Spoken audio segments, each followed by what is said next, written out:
तो देखिए pure substance में क्या क्या पढ़ चुके थे हम लोगों ने, एलिमेंट को कर दिया, ठीक है। तो आज क्या पढ़ेंगे, कंपाउंड के बारे में देखेंगे इसमें, ओके। तो कंपाउंड क्या होता है, देखो जो कंपाउंड एक या एक से ज़्यादा एलिमेंट से जो मिलकर बना रहेगा, ठीक है, या दो से ज़्यादा एलिमेंट से मिलकर बना रहेगा, उसको क्या बोलेंगे, आपका कंपाउंड। जैसे कि एलिमेंट मतलब क्या होता है, आपको बताया था लास्ट टाइम में, जैसे कि हाइड्रोजन हो गया, ऑक्सीजन हो गया, ये सब क्या होता है, एलिमेंट होता है, ठीक है।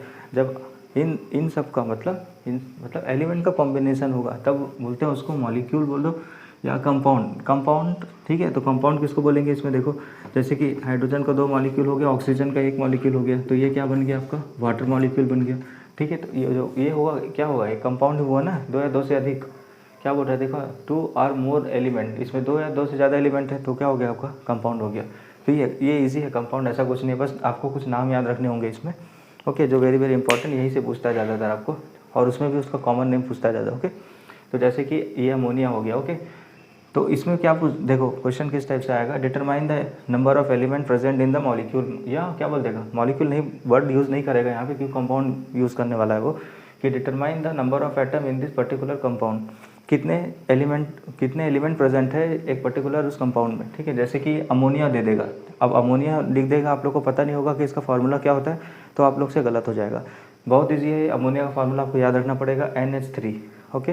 तो NH3 को क्या बोलते हैं, अमोनिया। अब वो अमोनिया करके पूछेगा आप लोगों को, तो इसके लिए क्या याद होना चाहिए, इसका फार्मूला याद होना चाहिए आप लोगों को, तभी तो आप इसका फार्मूला लिखोगे और बनाओगे कि हाँ हाँ यहाँ एक नाइट्रोजन है और यहाँ पे 3 हाइड्रोजन है, मतलब क्या हो जाएगा, 2 टाइप के एलिमेंट प्रेजेंट है इसमें, एक नाइट्रोजन का एलिमेंट और 3 हाइड्रोजन का एलिमेंट प्रेजेंट है, तभी तो बता पाओगे भाई, ठीक है। उसके बाद होता है CO2, कार्बन डाइऑक्साइड। तो यहाँ पे एक चीज़ याद रखना, मैं एक और चीज़ बता दे रहा हूँ, very very important, carbon dioxide जब भी लिखोगे तो C और O दोनों क्या होना चाहिए, कैपिटल होना चाहिए।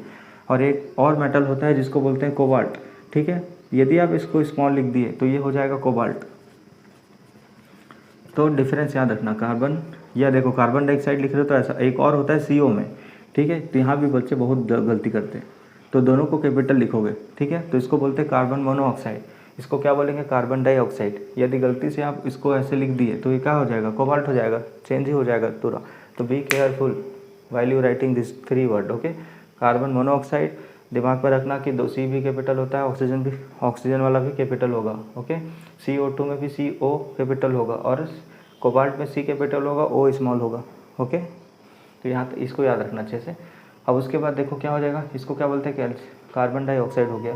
फिर कैल्शियम कार्बोनेट बोलते हैं इसको, ओके।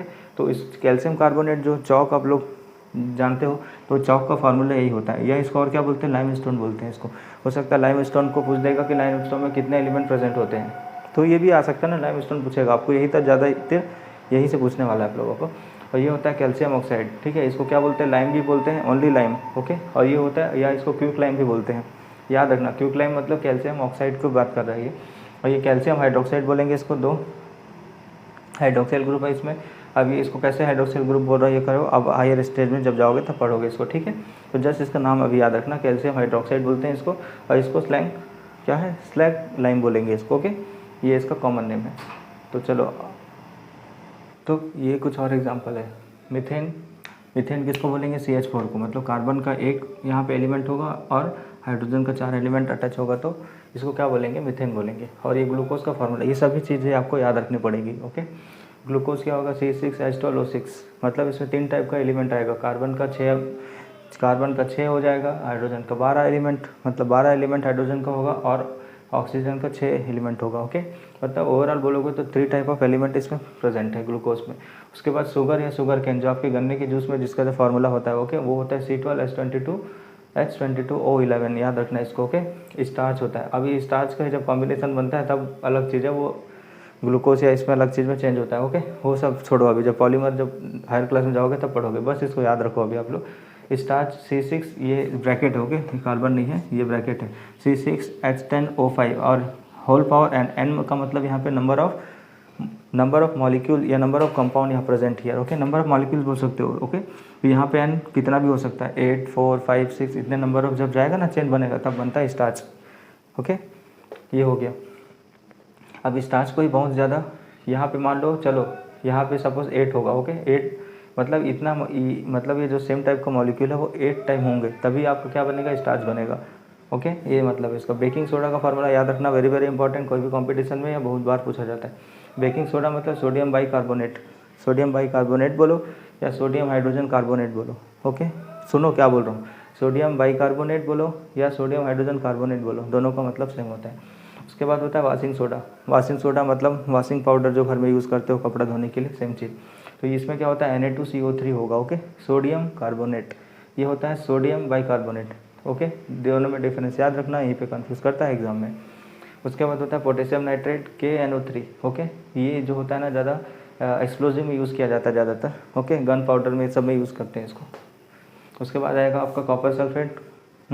कॉपर सल्फेट का सोल्यूशन ये सब आगे जब होमोजेनस मिक्सचर बनाऊंगा तो आपको दिखाऊंगा इसका एक्सपेरिमेंट करके, ठीक है। मतलब होमोजेनस मिक्सचर ये सब चीज़ का कॉपर सल्फेट, और इसका नाम याद रखना है। तीनों जो आ रहे हैं ना ये वेरी वेरी इंपॉर्टेंट होता है, और नाम और इसका फार्मूला दोनों एकदम डिफरेंट होता है।